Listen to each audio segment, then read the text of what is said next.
being sponsored by the Women's Studies Program, the Psychology Department, the Sociology Department, Social Work and Political Science here at Rhode Island College. What we decided to do today, because of the large turnout that we expected, we had imagined today's lecture, which we imagined would overflow the faculty center. We have arranged to have today's lecture on family violence and new perspectives being offered here in Gage Auditorium, which is also being used in my class in psychology at this time. Hence, we have here two populations.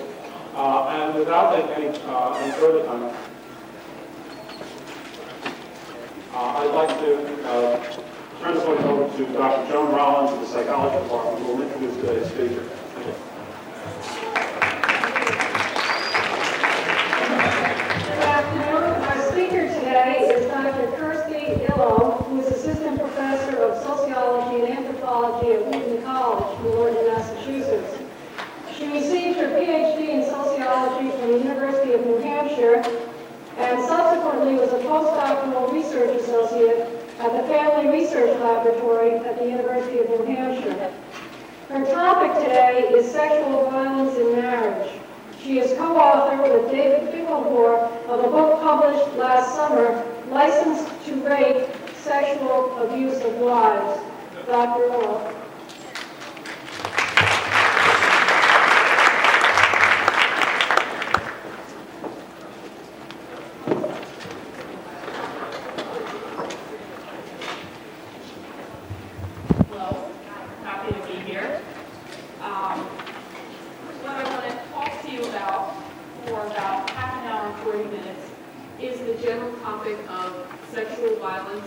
In marriage, particularly the issue of marital rape. And then I hope we can have a little bit of time for questions and comments and some discussion. Am I holding this at a good distance? Where can I? Around my neck is the approach? Do you have any particular, oh, this way. There we go. Does that work? All right. I have been doing research on the issue of violence in the family for a number of years, and I have been doing work on wife beating in particular, and working with a colleague, David Finkelhor, who does work on child sexual abuse. And through our discussions, we began wondering how our two topics intersect, and whether there is an issue of sexual abuse of wives within the family. And decided to do some background reading to find out, and found that we had nothing to read, that there has been a complete gap in our understanding of families, of husbands and wives, of the issue of rape, because of the lack of focus on rape within marriage. So we decided to pursue this further, and have been doing work now for about 5 years. That is culminated in this book, which you can buy at your local bookstore. My parents have more older copies that are available. They're working. One thing that particularly struck me when we began this work on marital rape was that it is the one form of family violence.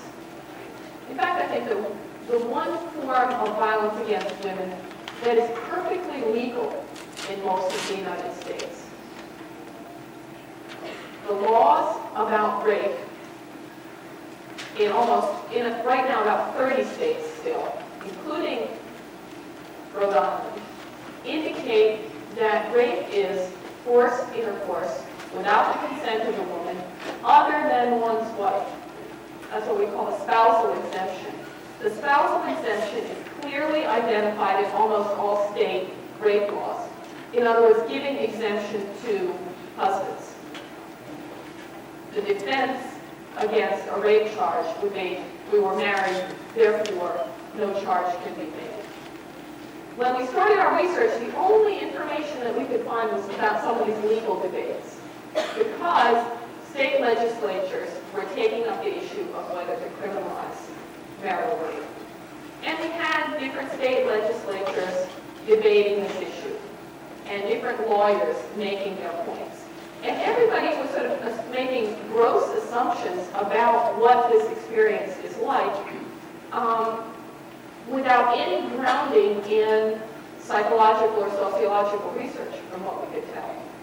So in California, for example, you have one state legislator standing up and saying, well, if you can't rape your wife, who can you rape? What is this thinking going on in this man's head? Why is there such a lack of understanding and all sorts of myths about rape and marriage? I think the most important myth being that it's non-existent, that it's not a problem, that it's a contradiction in terms. So we decided to pursue this further. Try to understand why marital rape is legal, why it is not taken seriously, and why it is, and whether it is a form of violence of any serious proportions, and whether its impact is serious. We did not know when we began that project. We are finding growing evidence in different research as people are doing more that the lack of legal sanction against marital rape really fits with the lack of public awareness of the seriousness of this form of violence. There's a widespread, what we call a sanitary stereotype about what marital rape would be like. The only image that we have of it are things like Red Butler carrying Scarlett O'Hara, kicking and screaming up the stairs and going with the wind. And then we cut to the next scene where she's smiling happily the next morning. So obviously, things turned out all right for Scarlett, or so it seemed. Is that what goes on? Is it just a little bit of aggression that's necessary and normal? What we found is that that's not the case, that is the myth of marital rape, not the reality of it. And public attitudes also reflect that notion, that stereotype, that it's not serious. We discovered one piece of research by Peter Rossi, a criminologist, who was studying the seriousness of various crimes. He was not particularly interested in the issue of rape or marital rape, but he had a number of people rank the seriousness of different crimes, with the intentional shooting of a police officer there at the top of the list. Rape of a stranger was very near that top of the list of seriousness of crimes. On this list also was the crime of rape of an ex-spouse. That's ex-spouse, people who are divorced and are clearly not interested in being intimate anymore. Rape of an ex-spouse was listed about 60th in importance, somewhere right under drunken driving. And that study was done before we started taking drunken driving seriously, which has happened in the last few years. So the public impression seems to be that this is not something to take too seriously. Well, more and more research is coming out. Our work and the work of Diana Russell in a book called Rhode in Marriage have made some important contributions, I think, to challenging these myths about sexual violence in marriage. There are several parts to the research that we did. A survey of a representative sample of women in Boston, and also 50 in-depth interviews with women who indicated that their partner had used force or threat of force to have sex with them.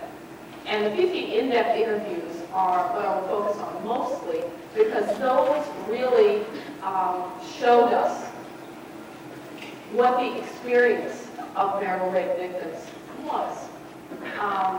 And we basically have not heard from those victims. They have largely been silenced. And that is exactly what we wanted to hear, what their voices had to say. And so I'll talk a little bit about how common we think marital rape is, and then spend more of my time on what those women experience, to try to give some sense of it from the victim's perspective. And I have to sort of add a footnote at that point and say that when I talk about these women and the victim's perspective, I'm talking about it from the perspective of a researcher, that I am fortunate enough not to be a victim myself, I do that to protect my husband's reputation, who often gets funny glances toward him when he finds out what my area of research is. But I think we've learned a lot by listening to these women, and I will share that with you for a while. But first, how widespread is this problem? What do just the numbers tell us? Our study in Boston basically was a follow-up to the first study done by Diana Russell out in San Francisco Bay Area. She had a representative sample of over 900 women, about 600 of whom were married. And she discovered in that study that about 12 to 14% of the married women had been raped by their husbands. I think that's shockingly high. I think it's probably accurate. What happens in most of these victimization studies is that the data that you get are underestimates of the true rate of the problem. Still, 12% struck us as a frighteningly high percentage. So we did our study in Boston because Diana Russell has been often criticized by saying, well, a representative sample of San Francisco is not representative of anything. San Francisco just happens to be a bizarre place. Those are the criticisms she received. So we thought we'd do our study in normal Boston and found that in our sample, 10% of the wives indicated that their husbands had used force or threat of force to try to have sex with them. Lower rates, but still in the same ballpark. So that the evidence is growing that this is a widespread problem. A hidden epidemic. What is the nature then of that experience, and what is its impact?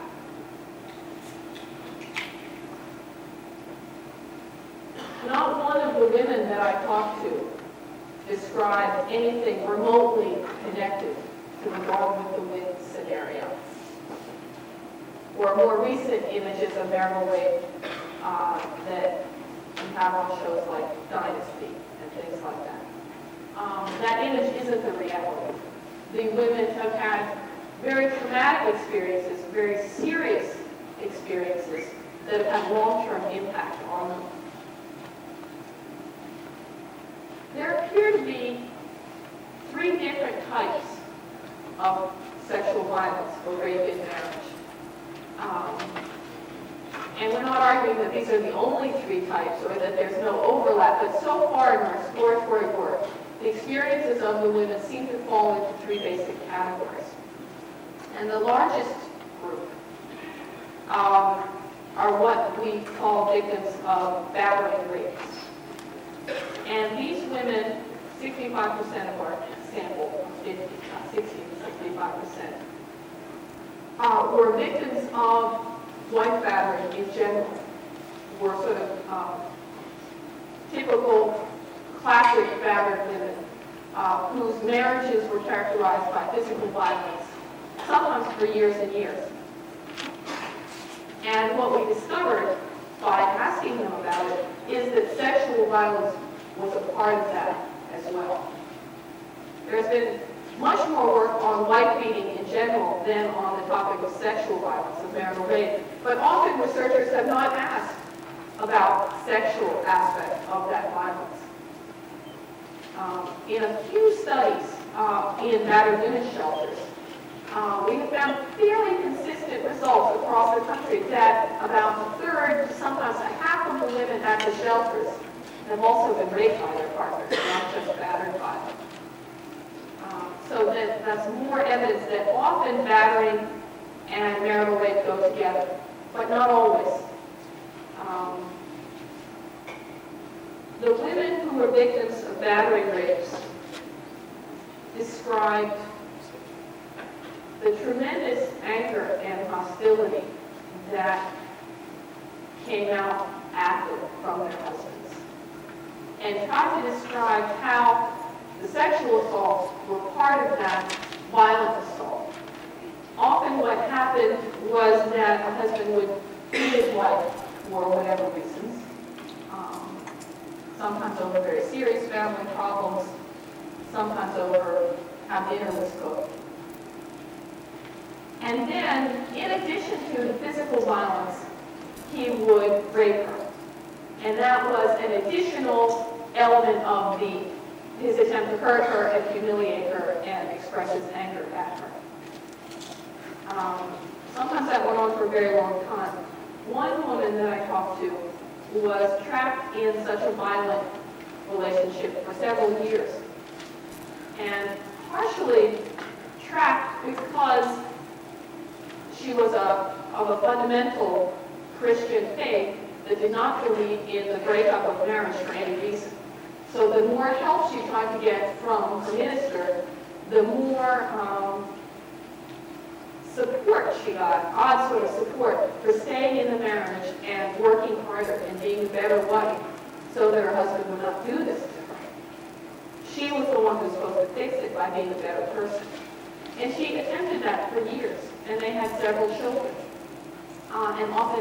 And the periods between meetings were not bad. He could be a really good father at times. Family life was stable between the violent episodes, but there was that whole syndrome of the build-up of tension and then the violence, and then sort of a honeymoon period where he would try himself. He used that sexual violence as part of his way of battering her.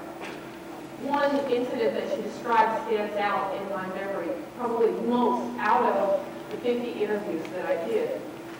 And she knew that her husband was going into an angry rage and trying to get away from him, and ended up going upstairs into the shower trying to put some distance between the two of them.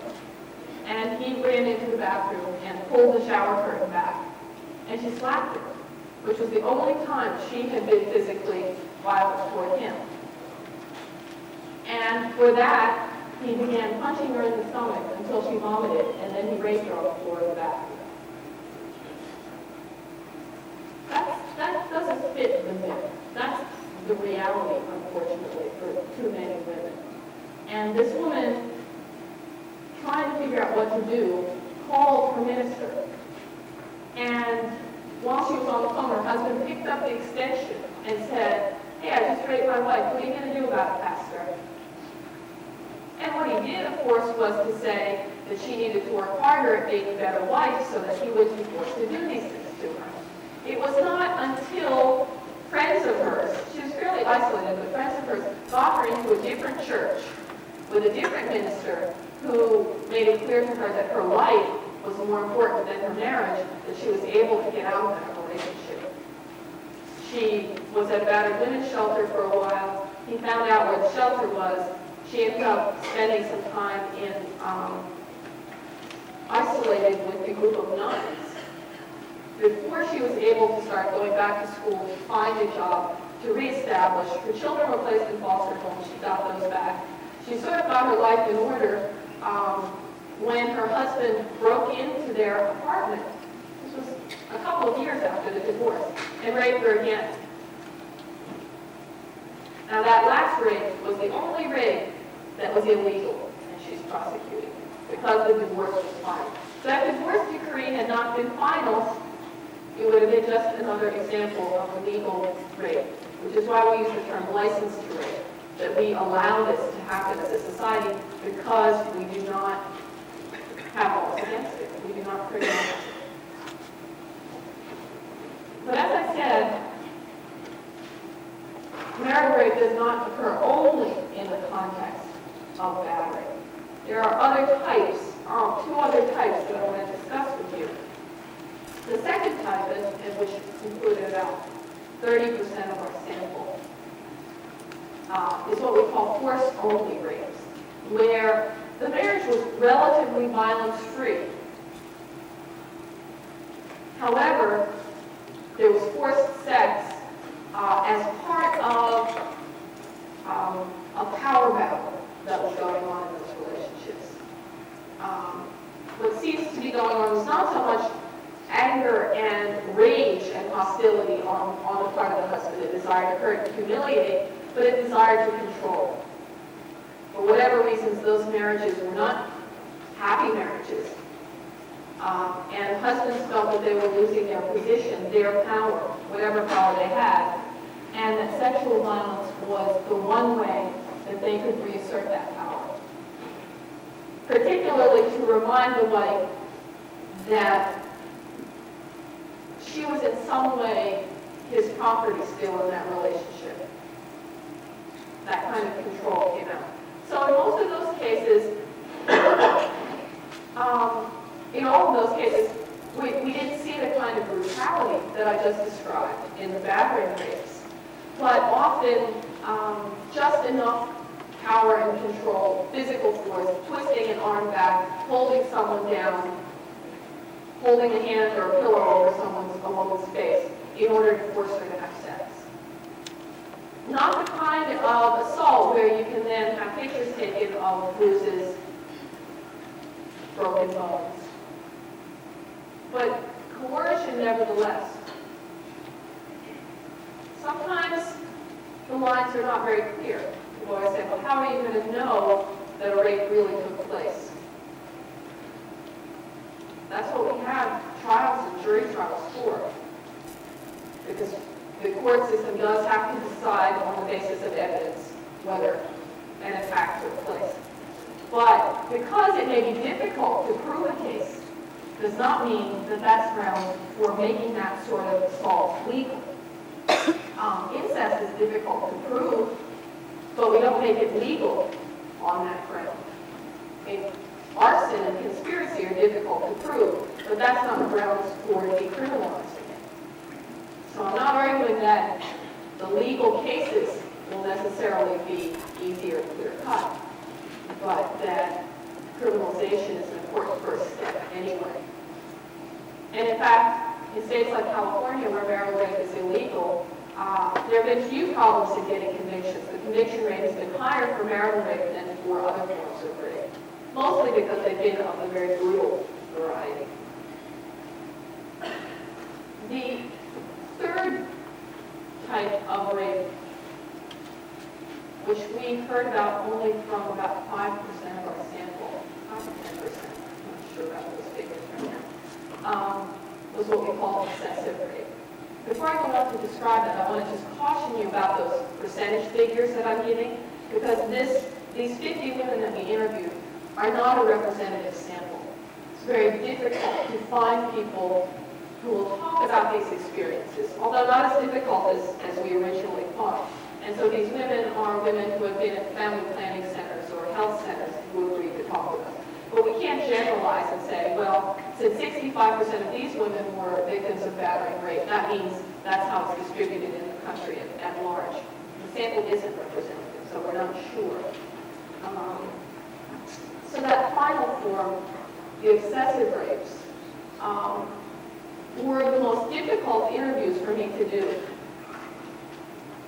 Because in those relationships, the husband's motives became much more complicated to understand.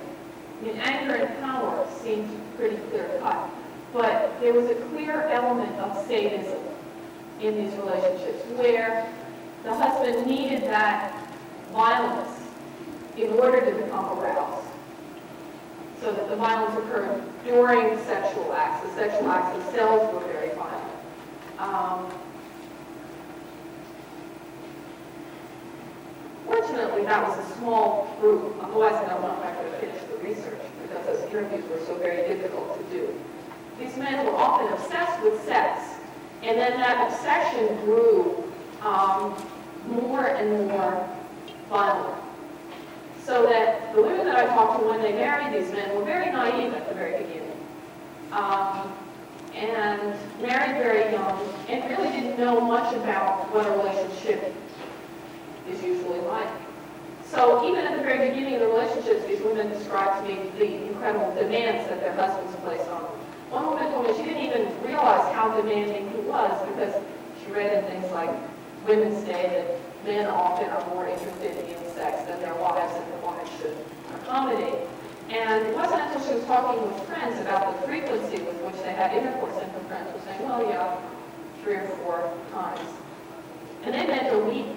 And she realized that she was talking about a day, 3 to 4 to 5 to 6 times a day. Her husband was a delivery person, and on his rounds he kept stopping in at home.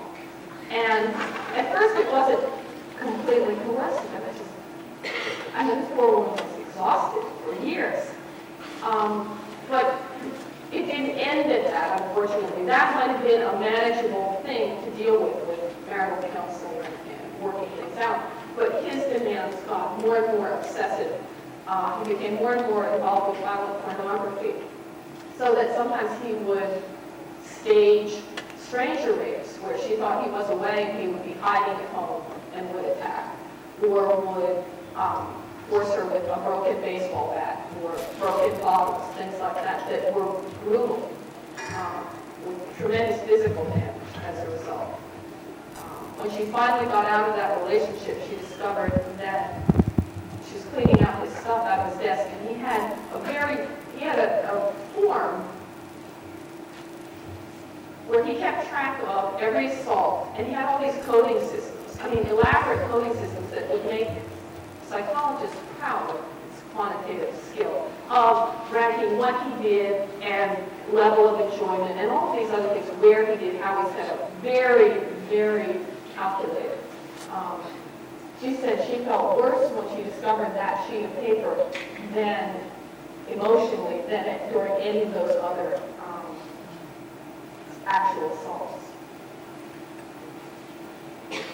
So we have these three types that we discovered and described in some detail: battering rapes, the force-only rapes, and the obsessive rapes. And we had no sense of what that typology might look like before we began the research. We talked to women and sort of let that emerge from what we found. But we find that this overlaps rather directly with the work of Nicholas Rhode, who has done work on men who rape, focusing on men in prison who have been convicted for rape primarily. And he identifies three motives and types of rape from his research, which are anger rapes, power rapes, and sadistic rapes. Very closely matching up with the three categories that we found from a women's perspective. So I think when you find research findings that are conducted with very different samples, with very different kind of focus, and they mesh, that you have more confidence that you found some pattern that needs more discussion and more analysis.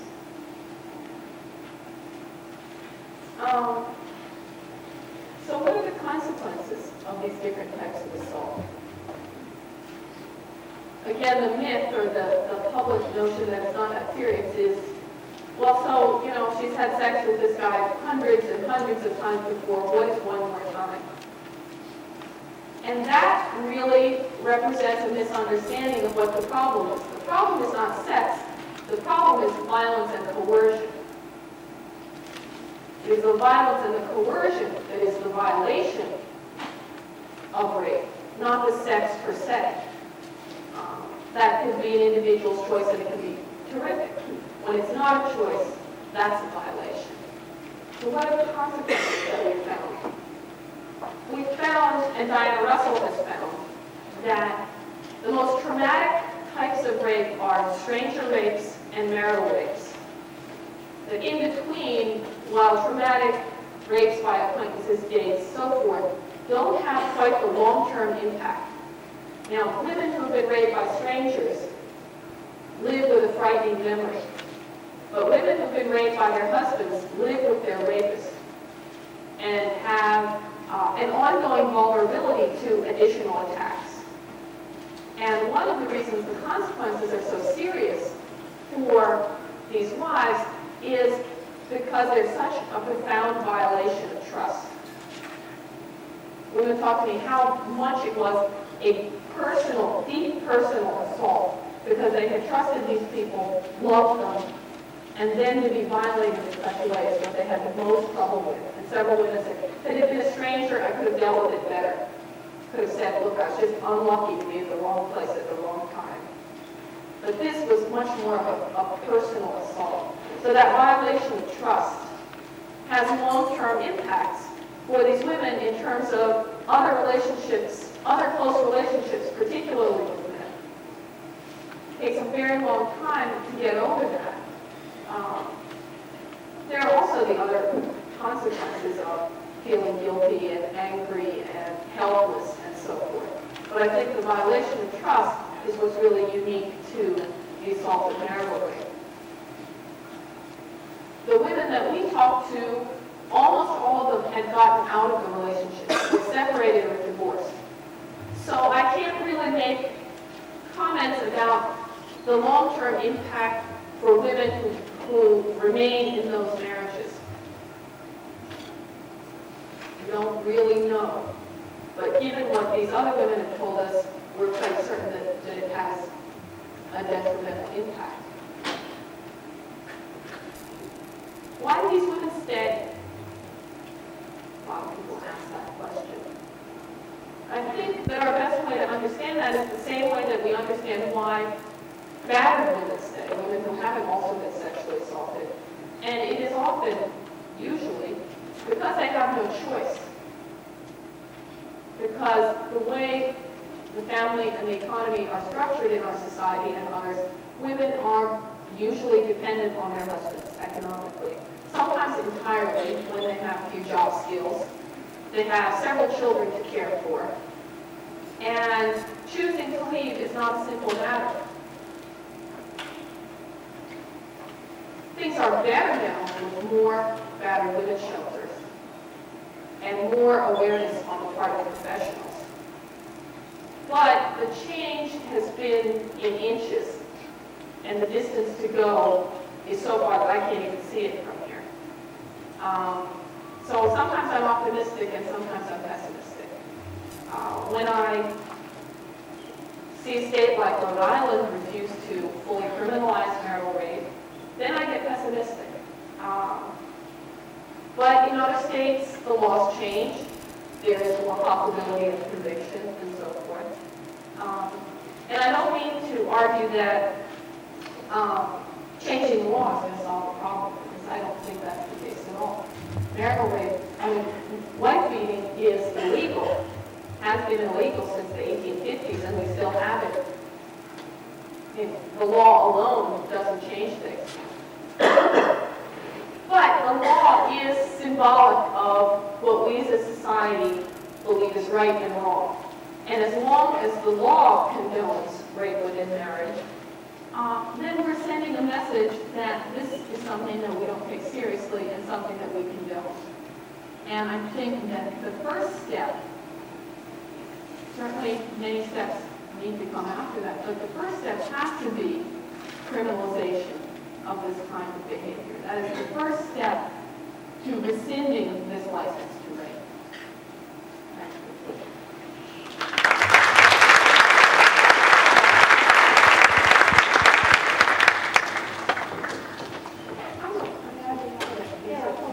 Thank you very much for your lecture. I think maybe some of us will put a little pressure on our state representatives now, hopefully. She said she'd be very happy to answer questions and have some discussion with the Sure. Any questions or comments? Yeah. Why not prosecute for battery? That's a good point. We're talking about making it a crime, a punishable crime. To rape what is difficult to prove anyhow. Right. But why not just prosecute for battery? Right. I don't know if everybody heard the question, but the question, an important one from a legal perspective, is why not prosecute for the assault and battery, which is illegal? And in many states, that is the strategy that's used. And sometimes it's a helpful one. But there are a few problems with it. And sometimes the nature of the coercion is such that it doesn't classify as an assault and battery, but it's still a rape. For example, one woman that I talked to had never a scar or a bruise or a broken bone as a result of the rape. But what her husband did was kidnap. They had just separated. Her husband kidnapped their 6-month-old baby. She didn't know where he went with this baby, and he called her from a motel and said, "You want to see this baby again? You're going to meet me here and do what I say." And she went there and did exactly what he said. So there was not an assault and battery of the sort that you could charge, but that coercion, I think, was clearly a case of rape. The other problem with that, which is simply that it's not enough, not that there's anything wrong with charging assault. If it doesn't recognize that assault and battery is qualitatively different from rape. If it were the same, then we wouldn't have to make rape illegal at all. We could say to any woman who'd been raped, why don't you just charge her with assault and battery? But since we have laws that specify that rape indeed is a different kind of assault with different consequences, then I think that that same principle should be applied fairly to all women and not to exclude a particular group. Mary.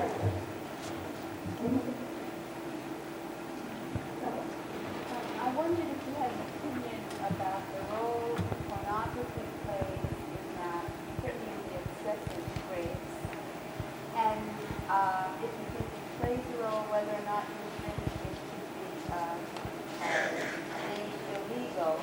And the reason why I asked this is there was an article by Betty Friedan in last week's New York Times where she maintained that the feminist movement is I'm dealing with making pornography illegal. They are the diversionary tactic from what's really important in terms of what we're doing in our society. I had a chance to look at that article briefly. I didn't read it in detail. The question was focused on how important pornography was in the dynamic of some of these assaults, particularly the excessive rape, and then the larger question of the legality or illegality of the issue. The second part I don't want to get into in a major discussion, but I think it's clear that violent pornography played an important part in the excessive rapes. That these women were often forced to act out what these men saw in films or in magazines. I think there's no question that pornography contributed to what those women experienced. What I don't know is what these men would have done in the absence of violent pornography. Whether they were just so unimaginative that they couldn't think of torture themselves, that they needed to look at magazines on how to do it, or whether they would have proceeded anyway. I certainly wouldn't say that pornography is what made these men do it. I think that they would have been violent in this obsessive sort of way anyway.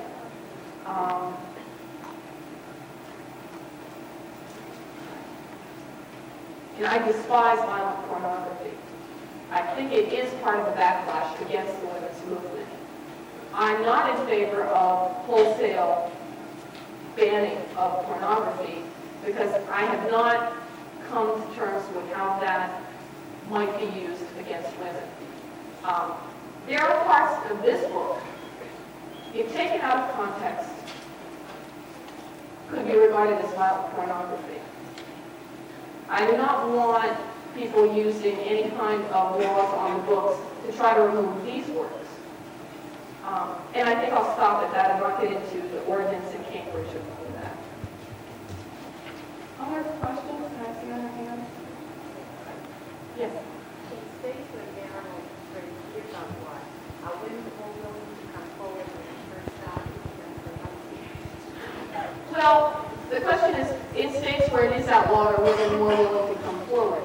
They are more willing, but the numbers are really so small that I don't think it has made a significant difference in sort of caseload in court. I mean, the numbers are still, in the dozens in different states, when we know that these kind of violence assaults are in the thousands and thousands at any given time. But I think that it does give women those who are aware that it's illegal, some backing, something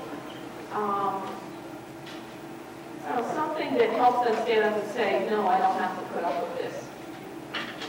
And I think there it really does make a difference. Anyone else? Yes. What kind of psychological effects does this have on the children and the family? The question is about effects on children in the family. That wasn't a major focus of our study, but we certainly learned that it has a very negative effect on the children, particularly, I think, in the context of the battery rapes, where the violence and hostility in the home can be almost constant sometimes, and the children are sometimes victims of that violence as well. But even in the forced-only rapes, which are less noisy, less violent physically, the children are oftentimes very aware of what goes on, amazingly aware. And one of the people that we talked to, in fact, we did interview a few men who admitted to forcing their wives. And his 12-year-old son would call out in the middle of the night, "Daddy, please stop it, leave her alone." So he was aware that something was going on. One woman that I talked to, and this is perhaps the worst possible kind of impact on the child, her youngest son was conceived as a result of a marital rape and ended up in foster homes with severe psychological problems because she could not deal with him. In fact, she didn't want an abortion, and her doctor talked her out of it. In fact, wouldn't perform. It was illegal at that point. People out in the chance of her. So the impact on that child was pretty devastating. Can you find any common characteristics in these people, these men who rape their wives? Well, I can't really say because we didn't interview. There's very little research that's been done on husbands. But there are some things in common, and I think that it had to do with their attitude towards women and their position in the family. I mean, I don't think that it's appropriate to say, well, it's just a bunch of mentally ill men who do this. That this is a pathology. Because there are some of the people who rape in marriage are mentally ill, but so are a lot of people who don't. What seems to be critical is their attitude toward women and sex and the way they view sex as a way to express anger and control and hostility rather than affection and caring. So do you think they felt guilty after they did this? Some of them did. Especially they felt more guilty about the battery than they did about the sexual assaults because somehow they felt that was their right. But many of them were very apologetic and begged their wives to come back and so forth. The 3 men that we interviewed, that Professor Finkelhor interviewed, didn't really feel guilty about it. I mean, they were trying to understand what they did, but they sort of, in fact, felt pretty good about it, that it was really their one chance to regain control of the relationship.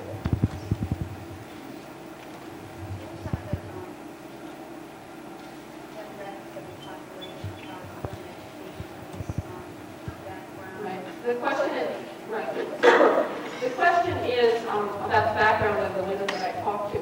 They were from northern New England, so racially pretty homogeneous. Ethnic diversity was there.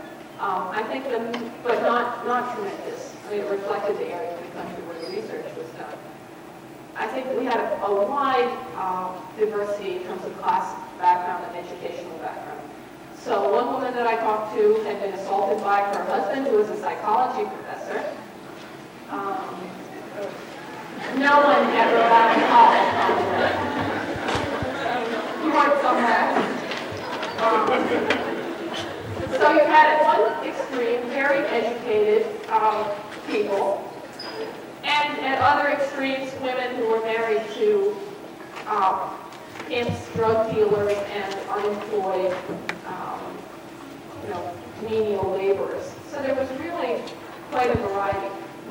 There did tend to be a difference in that the higher educated tended to be more likely to commit the forced-only rapes rather than the severe batterings.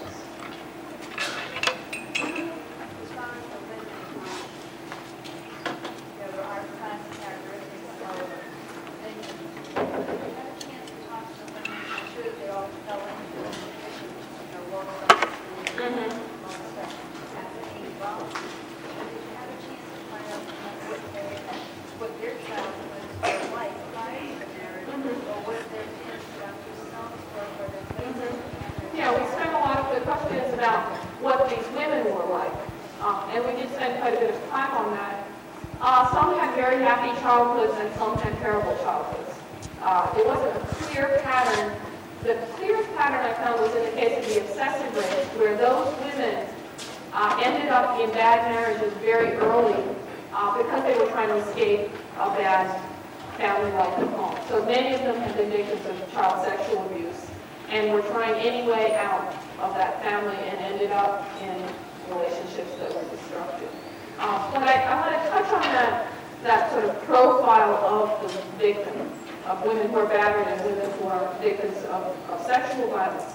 And most of the women did have low self-esteem and that sort of sense of helplessness while they were in that relationship. But I think there's a real danger in a lot of the work that focuses on the characteristic of the victim, because it implies that if she didn't have these particular psychological characteristics, she wouldn't be battered.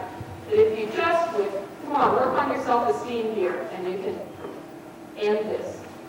And in some sense, that's true. They need help in getting out and rebuilding their lives. But it often tends to be sort of a model of victim blaming, where there's so much focus on understanding these women's problems with self-esteem that appears to be the focus of and the cause of the problem rather than a consequence. And I hope that there will be a lot more work on men and their attitudes and why they assault people that they supposedly love. That's where I would like to see more emphasis in the research. In these states where it is illegal, what is the ratio of how many are prosecuted? Of the women that come forward in the states where it's...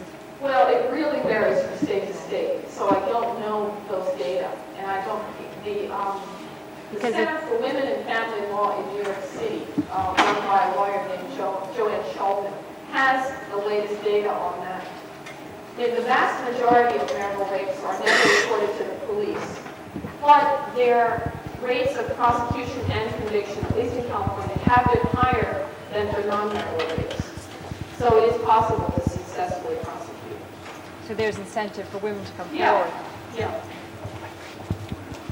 Good. Thank you very much.